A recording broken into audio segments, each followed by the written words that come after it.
We're meeting with head coach Ron Rivera on Tuesday ahead of training camp practices starting on Wednesday. What do we want to hear from Coach Rivera when we talk to him? And we're going to finish up our 3 to watch training camp series with the linebackers, cornerbacks, and safeties all coming up right now on the Locked On Washington Commanders podcast. Your daily podcast on the Washington Commanders, part of the Locked On Podcast Network. Your team every day.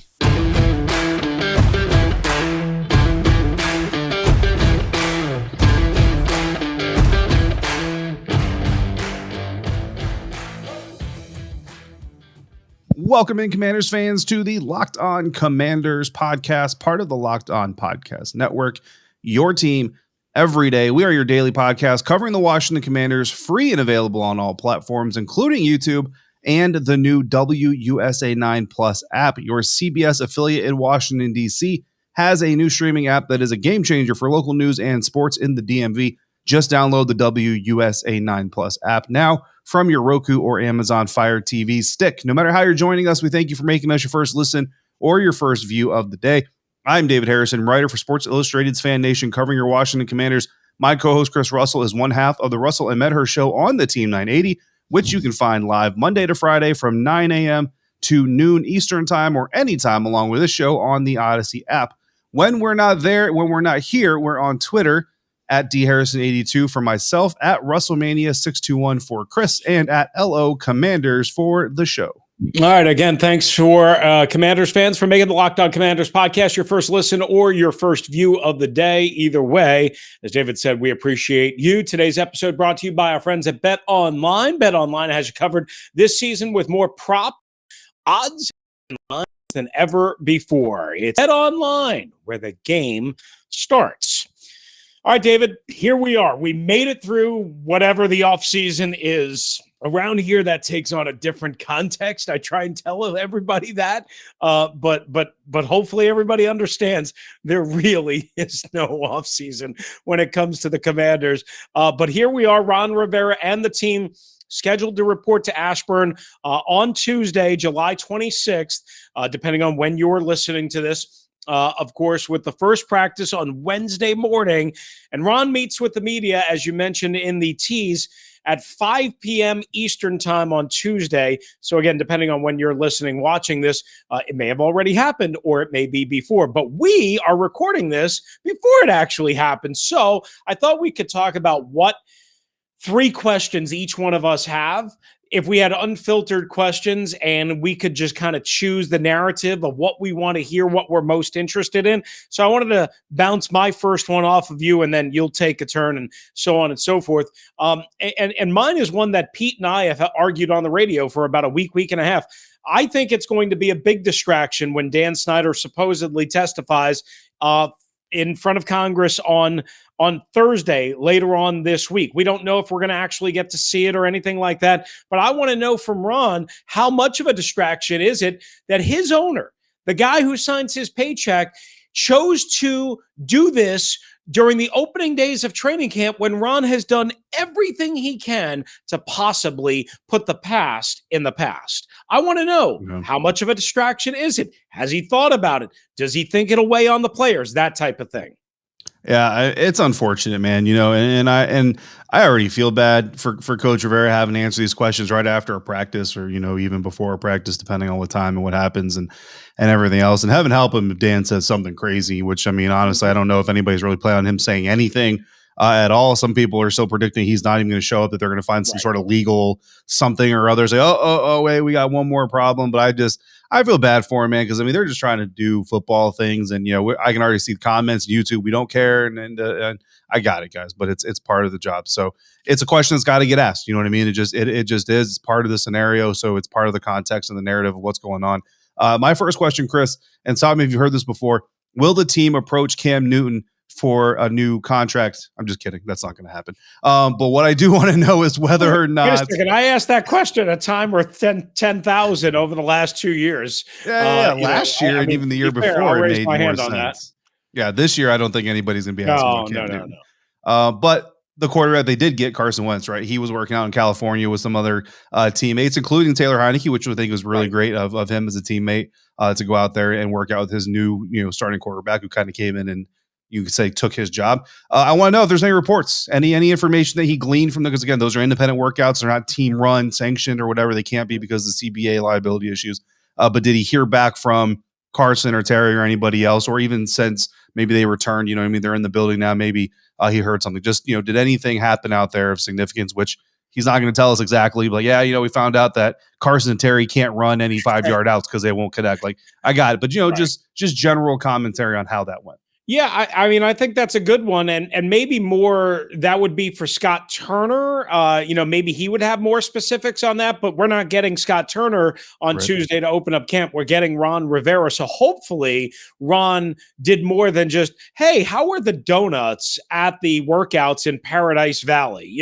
Hopefully he did get a little bit more information. My second question is something that I know he won't answer or give a lot of details on, but something that I'm genuinely curious about. How much extra conservative will they be in the preseason in terms of the playing time for vets and, of course, the injured players coming back? Now, I don't expect Chase Young and Logan Thomas and guys like that to play at all in the preseason. We have to see when they're going to even be able to practice, David, but I'm talking about Carson Wentz in a new system. I'm talking about guys like Terry McLaurin, of course, under the new contract extension. I'm talking about guys that, Charles Leno, are we going to see him at all in the preseason? Are we going to see Jonathan Allen and Deron Payne at all in the preseason? Do they have to play, or does Ron, Scott, Jack, and the rest of the crew basically like Sean McVay treats the Super Bowl champion LA Rams, which is to say nobody plays anything of any consequence? Yeah, I mean, look, and the thing about it is every answer is the right answer. You know what I mean? Because you could play your starters in game 3 of the preseason and lose J.K. Dobbins for a year and a half. I mean, he's starting off preseason on the pup this year as well. So, I mean, you could do that. Or you could do what Washington did, barely play your starters at all during the preseason, not play them at all in the final game, and then lose your starting quarterback in the first quarter of the game. Like, you can't – there's no way to definitively prevent anything bad from happening. So you just got to make the best decision you can. I wonder, like you said, and I might even have a follow-up depending on how he answers the question, because some of these assignment questions, some of these freelancing questions, like maybe some of those things could have been nipped in the bud in the preseason. I don't know that they could have necessarily, but I'm more of a fan, and I'm not going to tell Coach Rivera this, but I'm more of a fan of like the earn your way off the field if you're the starting unit. The Buccaneers, I remember they had a preseason game they planned on playing their starters for 3 drives. We want 3 drives out of our starters. We want to see them for 3 possessions, get in, get out. Hopefully everybody's healthy. First drive of that game, Tom Brady and the offense, they go down. I want to say Tom was like 4 for 4. Running was good. Blocking was good. Route running was great. They scored a touchdown. They were like, you know what? We're done. Starters, you're finished. Put the backups on the field. Earn your way off the field. Another question that honestly Ron can't answer specifically, but I'm interested from a theological standpoint, an operational standpoint. There's several players in the NFL expected to hold out, not report to camp, or seek a trade, something like that. And while Ron can't say anything by name, I want to know if him and Martin Mayhew are having some conversations, whether they're just in-house conversations, noticing like, hey, this guy didn't show up, or if they're even having some phone calls like, hey, look, if your guy doesn't show to camp, give us a call and see if we can work something out. And of course, I'm talking about Jessie Bates of the Cincinnati Bengals, but Ron won't talk about Jessie Bates of the Cincinnati Bengals. You are driving the Jessie Bates to DC train. I love it. I love it. Why not pluck from a team, that actually, made it to the Super Bowl last year, to the surprise of just about everyone. All right. My third question, and again, I have more, but these are just in my mind. What does he believe the offensive identity or DNA of this offense is entering camp? Is it a run first to set up the pass type offense, as it kind of was during the winning streak last year and when the only time things were really going well? Or is it what I kind of believe, which is a pass first to establish the run and wear teams out as the game goes along, second half, second part of the third quarter, fourth quarter type thing, basically the what he did during the 4-game winning streak? And I don't know, again, how he'll answer that, David. I would answer it, if I was Ron and Scott, as, hey, we're going to try and establish the passing game to, again, set teams up, move the football, score points, and then try and wear them out as the game goes along. Absolutely. And my final question for Ron will be about Joey Sly. The kicker situation in Washington has been a touchy subject for some time. Last year, Rooster finally got what he wanted, And Dustin Hopkins is no longer kicking in Washington. Joey Sly came and did a pretty good job. No competition as of right now. There's no other kickers on the roster. I verified right before we hit record just to be 100% sure I didn't miss a transaction. Is that more about Joey? Like, did Joey just do enough that, you know what, we don't need competition? Joey Sly, you're our guy. Didn't mean to make that rhyme on purpose. Or is it just we need as many position players in here to see what we have? We want all these young linebackers to come in and compete and see, what we can sift through for our roster. So that's a question I want to ask Ron when we speak to him on Tuesday. And hopefully, Chris, Coach is going to give us some direct answers, not going to make a whole lot of assumptions, but assumptions are part of this life sometimes. And Twitter was making some assumptions about a certain Commanders coach. We'll talk about whether or not those could be true or not.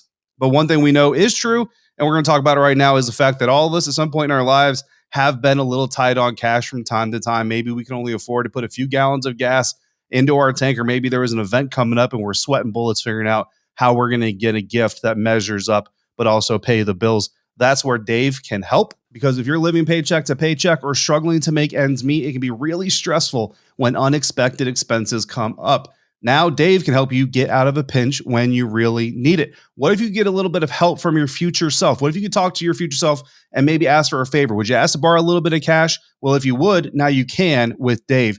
Dave is the banking app that can help you get up to $500 instantly with extra cash. That's more money for your tank, more money for that gift, or just to catch up on some bills. You can finally tackle those expenses that have been stressing you out without any hangups. There's no interest and there's no credit check needed. Millions of people have already downloaded the Dave app to get the financial relief they need with extra cash. So if you're in a pinch and you need some extra help, download Dave and think of it as a helping hand from future you. Download the Dave app from the App Store right now. That's DAVE. Sign up for an extra cash account and get up to $500 instantly. For terms and conditions, go to dave.com/legal. Instant transfer fees apply.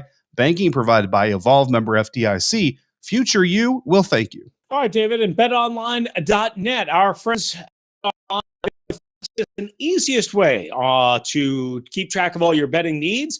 Find out all of your favorite sports and events at the number one online source, again, for odds, lines, and games. That's betonline.net. Find reviews and news of every league, including Major League Baseball, NFL, training camps all back now this week. NBA, NHL, combat sports, esports, and even golf. BetOnline continues to be your sports wagering information. How about some live in-game betting? You see a trend that you like in a game, a lot of home runs, you want to hit one out of the park, you go right to betonline.net and get involved in the game that you want to choose. Of course, they have covered with sports and podcast coverage. And if you head to BetOnline today, use your mobile device, you'll learn more about the action happening today and also in the coming days at BetOnline, where the game starts. All right, thanks once again to make the Locked On Commanders podcast your first listen and your first view of each and every day. If you're watching along on YouTube or just listening, we appreciate you either way. So, David, an unnamed defensive coordinator in the NFL, again, we have no conference lean, no idea who this person is, said this about Ravens quarterback Lamar Jackson. I know we're a Commanders podcast, but it's newsworthy, and you'll find out why. This, according to Warren Sharp of Sharp Football Analysis, quote, if he has to pass to win the game, they ain't winning the game. He's so unique as an athlete, and he's really a good football player, but I don't give a beep, using the S word. If he wins the league MVP 12 times, I don't think he'll ever be a one as a quarterback. He'll be a one as a football player, but not as a quarterback. And David, the reason you might be wondering, again, why I'm bringing this up, I didn't think about this when I read this story and when I did it on the radio, but then all of a sudden it was pointed out to me that was trending on Twitter. So I looked at and I said, oh, America disagreed with the take, disagreed with the spin, thought it was hot takery at its best, and said, it's coming from Jack Del Rio. And David, this is what he reaps from what he sows, right? You say something really controversial, I'll be nice, really controversial about what happened in front of the U.S. Capitol on January 6th, 2 years ago. And now America's got jokes, right? America doesn't have talent. America's got jokes and criticism for the Commanders' defensive coordinator. And I don't know if it's fair or not, but that's just the reality of where we live, right? Yeah, I mean it's completely unfair. But I mean it's the reality. Listen, we've been blamed for Taylor Heineke throwing interceptions because we're really negative. So I mean, Good point. fairness has nothing to do. What's fair got to do with it, Chris? That's what I'll say. I mean, somebody once sang a song about love and what it has to do with it, but what's fair got to do with it? Okay, I like that. And look, some of our takes are going to rub people wrong. Some of them are going to hit home. I have a feeling that one of my takes is about to rub some people the wrong way potentially. Some people actually might like it because we're going to do our 3 to watch for the linebacker group. And of course, I wrote this up again for SI.com's Fan Nation. It went up a little while ago. My 3 linebackers to watch in training camp, Chris. Cole Holcomb is number 1. Jamin Davis is number 2. Those 2 probably low-hanging fruit. Granted, not a whole lot of depth and dive and deep thinking into that. But my third one is actually 2 guys. And there's 2 guys that aren't even on the roster. In fact, it's 2 guys that aren't on any rosters. It's linebackers Kevin Minter and Quan Alexander. Kevin Minter, most recently special teams captain of the Tampa Bay Buccaneers, Super Bowl champion from 2020. Quan Alexander, most recently of the New Orleans Saints. Before that, the San Francisco 49ers. Before that, the Tampa Bay Buccaneers. Quan Alexander's an injury problem. He's an injury problem waiting to happen. He's got a lot of energy, a lot of effort. The guy runs like his hair is on fire, and he plays with all heart, 100%. No matter how many injuries he's coming back from, the guy goes full speed all the time. You want that energy. You love that energy on the field. If you can keep him there playing a depth role behind Jamin Davis, Cole Holcomb, even the David Mayos of the world and all that, could help him stay healthy longer because he's not going to be playing as much. Kevin Minter is your stable veteran. He's a quiet dude. He's not going to be out there doing dance competition with the young guys, but what he's going to be doing, he's going to be making sure Jamin Davis is studying. He's going to be making sure that there's a mentor in the room. Devin White has talked about it. Levante David leaned on Kevin Minter for years. He was a captain of the special teams unit for a reason. Either of those additions for different reasons would be very good. I would prioritize Minter over Alexander, but those 2 guys combined to me my third linebackers to watch. Interesting. We both keep leaning on the veteran free agent linebacker market, right? And that leads us into my 3 to watch. And I'll just kind of go in reverse order. My third, free agent linebacker potential is Anthony Barr. We talked about that on an episode late last week. There are reports that the Cowboys and Commanders, Anthony Barr, nothing has happened yet. And maybe it won't, and maybe it will at some point. Maybe it'll take a couple of weeks to develop, but certainly that is a name now that we can kind of identify. We know how productive he's been in his career with the Minnesota Vikings. You mentioned David Mayo. While you're holding the mustard and going with the Mayo, listen, David Mayo can help on special teams. He's, from everything I understand, kind of a leader. You mentioned Kevin Minter and what kind of leader he is and teacher he is. I don't know if David Mayo quite gets to that level, David, but this David Mayo, I think is a guy who they want in that room, and he's going to play 20, 25% probably in the base 4-3 package, and especially maybe more against the running teams or the heavier run teams like Tennessee, like Philadelphia, like Dallas. Oh, by the way, they play 3 of those opponents right in a row, weeks 3, 4, and 5. And then my third linebacker to watch is not really a linebacker because we couldn't call Landon Collins. I don't care what Landon Collins thinks. He's no longer here. So I'm going to call the linebacker the Buffalo nickel linebacker, which means he's a linebacker, whoever it is, whether it's Darrick Forrest, whether it's Percy Butler, whether it's Cam Curl, whoever it is, that player, I think they played that scheme, that look about 52-ish% of the time last year. To me, that's a player that we have to look out for, especially coming on blitzes from the opposite side of the formation and to clean up wide sweep type runs, hopefully improving this defense. Yeah, absolutely. And Buffalo nickel, not the last time. We're going to talk about that on this episode, because right after this break, we're going to talk about 3 corners and 3 safeties to watch, as well as training camp gets started in just a couple of days from the day we're recording this tomorrow. If you're listening to this as it publishes on Tuesday, we'll be back and do that right here on the Locked On Commanders podcast.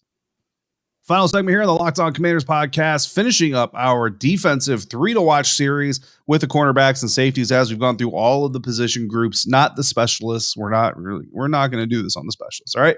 But we've talked about quarterbacks all the way through the offensive line, defensive line.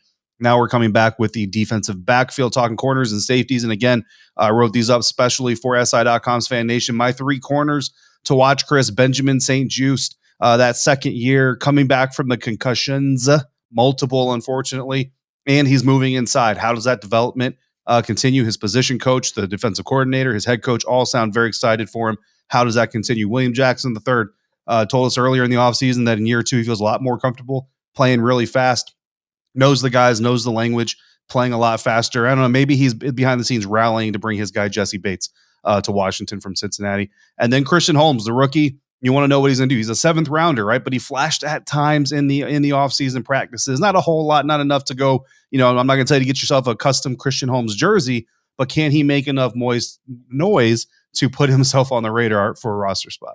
I think Holmes is going to be, and I could be wrong, but I think both of us had him on our initial 53. I think he's going to be really fun to watch. I mean, like you said, he'll get beat from time, but he is not a guy that's lacking in confidence, and he plays the style that I think Jack Del Rio and Ron Rivera want to play. If you're going to get beat being aggressive. Don't get beat being soft, because now you're soft and you're still losing, and that's nobody wants to see that. And he fits kind of the mold that Benjamin St-Juste and William Jackson III are better at, which is man press, which is why my 3 to watch starts with Kendall Fuller, who is not a better man corner than he is a zone corner, right? He's a guy that primarily fits in a zone corner cover, and he plays it pretty well, and he plays it from the outside largely, right? So can to marry the personnel that they have and to not be over-reliant on maybe scheme or on one side. How does that work? How do they figure that out? If they want to play beat and be more aggressive, does Kendall Fuller sink or does Kendall Fuller swim? Aggressive man in-your-face press type defense. We will see. That's why it's important. Second, and just kind of extending that, Kendall Fuller in the slot, if they need him to play in the slot because Benjamin St-Juste, for whatever reason, doesn't get it in the slot once the games come on for real. And again, that is another test. Does Kendall Fuller have to go back to the slot because you need Benjamin St-Juste on the field? So can he play, again, better in the slot than maybe he did last year like he did earlier in his career? I got all sorts of numbers to suggest he was okay last year in the slot. And actually, he played almost 140 snaps there, so don't rule it out. William Jackson III, you spent some time on him, so I want to he needs to stay healthy. He needs to get better, and he needs to be a whole lot better in year 2, or he might not be here for year 3. And then my third one, David, is going to be Danny Johnson, who did play in the slot basically the second half of the year and actually performed pretty well. And Danny Johnson could also factor in to one of the return role specialists. So that's going to be a guy that we're going to have to see as they're kind of in love with BSJ out of the slot. Does that mean Danny Johnson doesn't have a role on this team? Yeah, very good stuff there. Moving over to the safeties. Again, wrote up for SI.com's Fan Nation. Darrick Forrest is my number 1 safety to watch. He is my starting Buffalo nickel, if you want to even call it a starting buff. I don't know if you want to call it a starting position or not. Whether they open on the field or not is irrelevant. But Darrick Forrest, to me, he's the leader coming into training camp for that Buffalo nickel job. Percy Butler, again, another rookie. He flashed a lot during the offseason training programs and practices. Let's see if he continues to make those plays, especially when the pads come on. Usually defenders don't have as much of an issue with contact than offensive guys do, but you still want to see if you see the same energy with pads on. And then Jessie Bates, that's my guy. Until he's somewhere else or until he reports to the Bengals and says, all right, I cave, I'll play under the franchise tag. Look, he stood firm and said, I'm not playing under the franchise tag. Sign me or trade me. That's it. I need to know if he's going to report to camp. All signs point to that he's not. They weren't even close from all the reports to even agreeing on an extension. So I don't know what's going to happen here. But if Jessie Bates is available, if Jessie Bates might end up going somewhere else, why not it be Washington? And honestly, Chris, if you get Jessie Bates on the Washington Commanders defense, you put him and you put Bobby McCain back there, you make Cam Curl your Buffalo nickel, and you've got one heck of a defensive formation going on outside of Jamin Davis, depending on how much he progresses this year. Well, and you would also have, Percy, Butler, and that depth is good. right. Derek And Forrest is back there. it's kind of like depth instead of relying on them, to play 800 snaps or 900 Let's go. or whatever. Now, you got to pay a lot to get Jessie Bates. So that's, Martin and Ron. Let's go. Let's do it. David wants Ron to roll the dice and to bring out the heavy artillery. My three are going to be Cam Curl, and Jeremy Reeves. I think Curl and McCain are obvious because I expect them, kind of to be probably the two back safeties, if you will, although I can't rule out certainly that Cam Curl doesn't play some of that Buffalo nickel with, again, a different look. And I think McCain, it's interesting because he was so wretchedly bad in the first 5-6 games of last year. And I think a lot of that was communication-wise and being new. I have to assume he's going to be way better.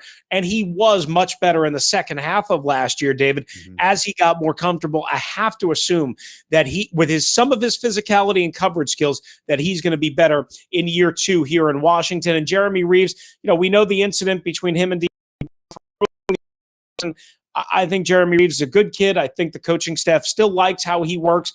And the question becomes, can he find a way to crack a role again with Percy, Butler, and Darrick Forrest also pushing for playing time in whatever role they want? Jeremy Reeves, does he make it or does he go back to the practice squad again? We will have to see, but that's somebody I want to keep an eye on. All right, that's going to do it for us on this edition of the Locked On Commanders podcast. We thank you for being with us. We thank you for making us your first listen and your first watch of the day. Now make your second podcast, our national NFL experts and insiders keeping fans dialed in with the biggest stories and the latest news from all around the league. With training camps opening up this week for everyone, there is no break in the action. We'll be back.